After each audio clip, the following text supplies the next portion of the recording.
This was the cheeriest woman in the village. Nearing 40, she'd been left by over a dozen men, yet never moped for more than 3 days, always bouncing back with a bright, unconcerned smile. What was even more unusual? She'd never been married or had children, but she had an 18-year-old daughter, tomboyish, with a look and personality that, according to everyone, bore no trace of a blood tie to her. Faced with gossip and whispers, she just kept living with that smile. Her name was Yuenzi, and it suited her round, warm, and approachable. People liked to say that softer, Kavya women were easy to trick. If that were true, Yuenzi was practically a magnet for deception. At 19, she'd met her first boyfriend at a casino. They'd barely been together a few days when he vanished after running up a huge debt, leaving Yuenzi to shoulder it alone. She didn't run from it. It took her a full 10 years to pay off every last cent. After that, she moved to a new city to start over. She met her second boyfriend at a bar. He claimed to be a poor college student, yet spent Yuenzi's money on wild nights out. By the time she found out, she'd learned she was his 9th girlfriend. She was 29 then. Still, Yuenzi refused to give up on love. At 30, she met a married engineer. His neat, parted hairstyle made her think he was reliable and responsible.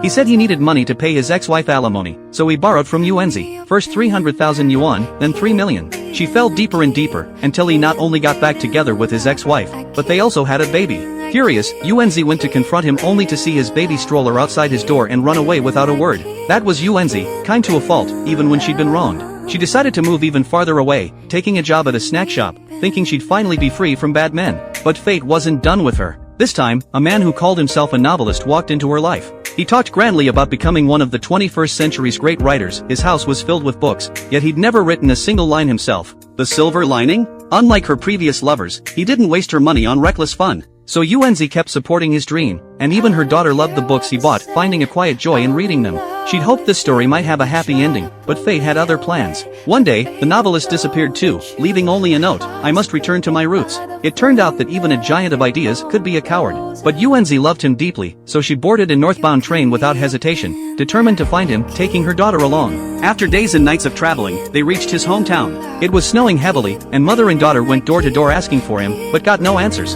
In the biting wind and cold night, they stood in the snow for hours. Yuenzi was tired of chasing love.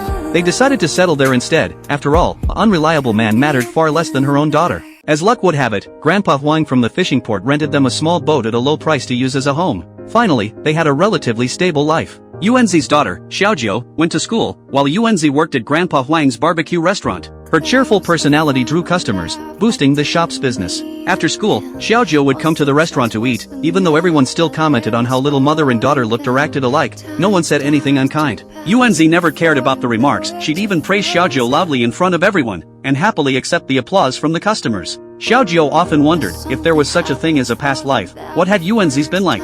What had she done to deserve so much suffering in this one? At the end of a long day, Yuenzi would collapse onto the floor of their boat and fall asleep instantly. Someone who didn't know her might even mistake the scene for a crime site. But Xiaojiu knew this was just how her mom was. What touched Xiaojiu most was that no matter how tired Yuenzi was, she always washed Xiaojiu's clothes first, separately from her own. Xiaojiu, in turn, understood her mom's hard work. She'd quietly cook dinner, and sure enough, Yuenzi would wake up the moment she smelled the food.